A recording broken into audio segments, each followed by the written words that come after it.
Today I will be analyzing Jamaica Kincaid's short story Girl through feminist theory.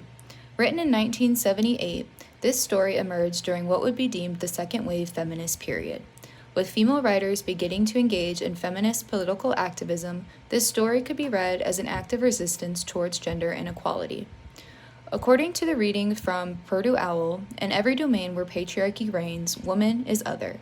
We see this depicted in the short story when the mother actually perpetuates this as she repeatedly refers to her daughter as a slut. Rather than sex determining whether or not one is masculine or feminine, here it is culture that determines it. If you don't walk like a lady, surely you must be a slut. The girl is also oppressed in a psychological manner by men when her mother demonstrates to her how a man might potentially treat her. She says, "This is how a man bullies you." Now she is under the impression that her mental health is not a priority and she should just endure it. The short story also perpetuates traditional gender roles. The mother teaches her how to do laundry, how to bake, how to cook, how to clean, how to sew, and so on.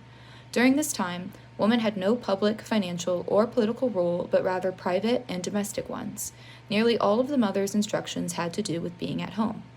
It also appears that the girl might exhibit non-traditional gender norms that explain why her mother is so mean and demanding.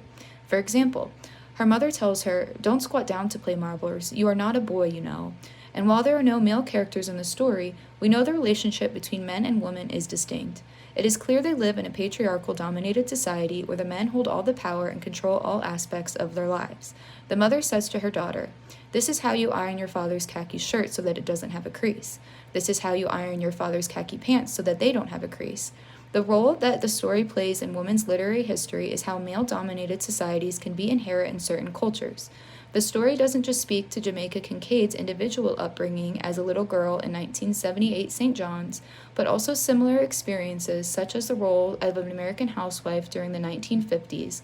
Ultimately, this type of literature serves to aim as a means of resistance against gender inequality in patriarchal societies.